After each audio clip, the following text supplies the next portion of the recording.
Bon, salam alaikum. On continue l'exercice numéro 5.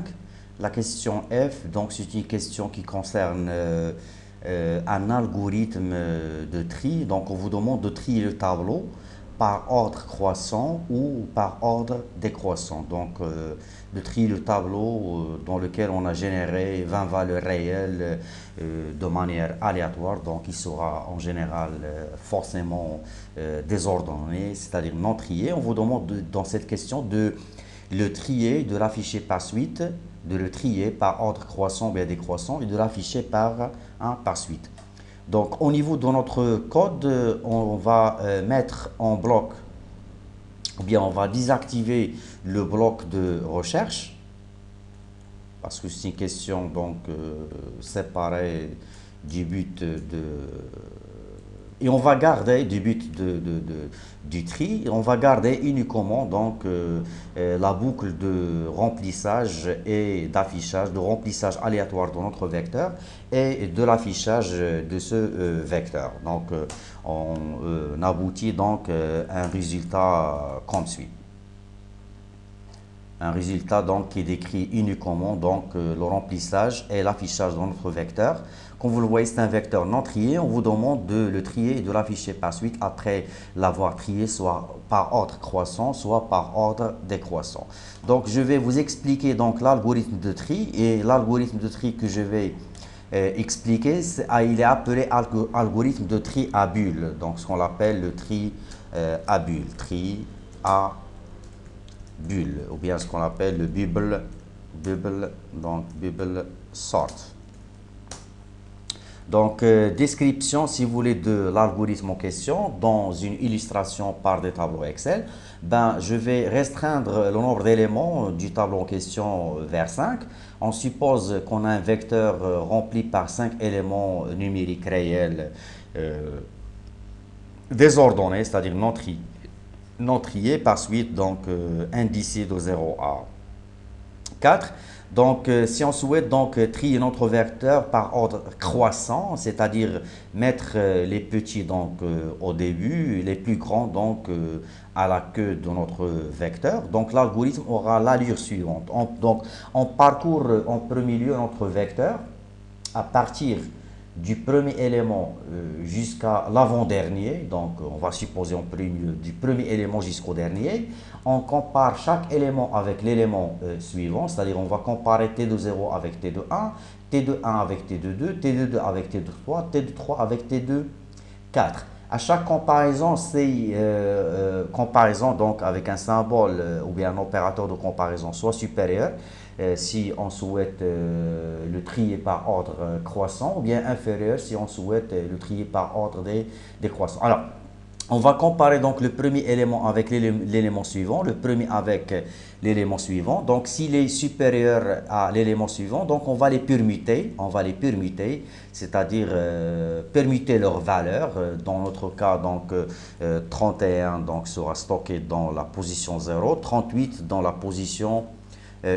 Et on continue, donc on va comparer maintenant l'élément dont l'indice est 1, donc qui a comme valeur 38, avec l'élément suivant. Donc s'il est supérieur à cet élément, donc il est supérieur à cet élément, donc on doit faire en quelque sorte, on doit permuter leurs valeurs, c'est-à-dire 33 dans cet emplacement, 38 à donc 33, voilà, et 38. Donc voilà, parce que 38 a été placé ici. On continue toujours, donc on compare l'élément dont l'indice est 2, donc le troisième élément avec le quatrième. S'il est supérieur à cet élément, donc on doit faire, ou bien maintenant le troisième élément a comme valeur 38, on le compare avec le quatrième élément. S'il est supérieur à cet élément, donc on doit les permuter. Par suite, donc 21 sera stocké ici, 38 au lieu de...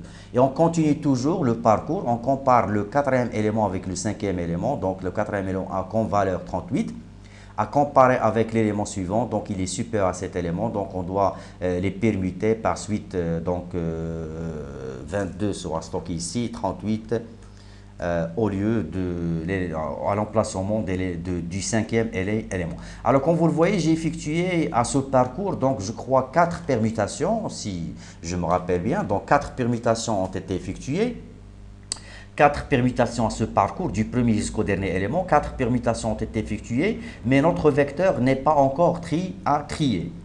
Donc cela veut dire quoi? Donc on n'a pas encore abouti au résultat escompté. Et par suite, on doit refaire une autre fois ce parcours du premier jusqu'au dernier élément, et à chaque fois, donc avec les mêmes comparaisons, si on trouve qu'un élément est supérieur à l'élément suivant, on doit le permuter, sinon on garde les valeurs telles qu'ils sont. Donc le premier avec le suivant, donc 31 avec 33, sans permutation. 33 avec 21, donc 21 ici, 33 ici, 33 avec 22, donc 22 ici et 33 au quatrième emplacement, 33 avec 38, donc pas de permutation pour ces deux derniers éléments. Donc j'effectue, je crois, deux permutations, deux P, c'est-à-dire deux permutations. On remarque que le vecteur n'est pas encore trié, ce qui fait on doit refaire à zéro notre parcours. Donc 21 sera pivoté ou bien donc permuté avec 31. 31 sera permuté avec 22. Donc 31. 31 avec 33 sans permutation. 33 avec 38 sans permutation. Donc je crois j'ai effectué une permutation, je crois. Notre vecteur est, je crois, trié. Et si je refais la même action pour la dernière fois, donc pas de changement pour tous les éléments, donc 31, 33 et 38. Donc j'ai pas effectué aucune permutation, c'est-à-dire zéro permutation. Cela veut dire quoi? Cela veut dire que le vecteur est trié. Donc l'algorithme est le suivant. Donc on refait le parcours des éléments du premier jusqu'au dernier. À chaque fois qu'on compare deux éléments, soit on les permute, soit on les garde. Si on effectue au moins une seule permutation, cela signifie que le vecteur n'est pas encore trié. Et si on effectue zéro permutation, cela veut dire que le vecteur en question, il est trié. Alors, directement, donc, je vais concrétiser cet algorithme. Je vais rajouter, donc j'ai déjà une variable. X va jouer le rôle d'une variable auxiliaire pour la permutation. Un compteur pour le parcours du vecteur. La variable v donc va nous indiquer, ou bien on va la remplacer par une variable entière qui va compter le nombre de permutations qui soit initialisées donc au niveau d'une autre boucle par par 0. Alors aux premières itérations, ou bien la première boucle for, donc faisons un départ de 0 et jusqu'à 19. Donc à chaque itération on va incrémenter notre compteur. J'ouvre le bloc. On va comparer chaque élément avec un test avec l'élément suivant, c'est-à-dire le T de I, s'il est supérieur à T de I plus 1. Alors, si c'est le cas, donc si cette condition est remplie, on va pivoter ou bien on va permuter les éléments T de I et T de I plus 1 en exploitant la variable auxiliaire. Donc, T de I va recevoir T de I plus 1. En exploitant, j'ai dit, la variable auxiliaire x, donc le t de i plus 1, maintenant va recevoir la valeur de x, et on va incrémenter la variable np pour dire, voilà, on a effectué une permutation, donc np plus plus. Donc si np, donc le np doit être initialisé avant la boucle avec 0. Si np sort avec la même valeur, c'est-à-dire 0, c'est-à-dire on a effectué 0 permutation, par suite notre vecteur est trié. Le cas échéant, si np sort avec une valeur supérieure à 0, c'est-à-dire différente de 0, donc supérieure à 0, cela veut dire qu'on a effectué des permutations, par suite on doit refaire ou bien on doit réinventer la roue à 0. Donc pour ce fait, on va exploiter une boucle do while qui va boucler la boucle for tant que, ou bien faire tant que le NP est encore donc différent de 0, et une boucle maintenant pour le réaffichage de notre tableau, donc du premier, donc i plus un cout pour l'affichage des éléments donc stockés dans le tableau T. Donc j'ai oublié une petite modification. Donc lorsque le i va atteindre 19, aussi on va comparer t de 19 par t de 20.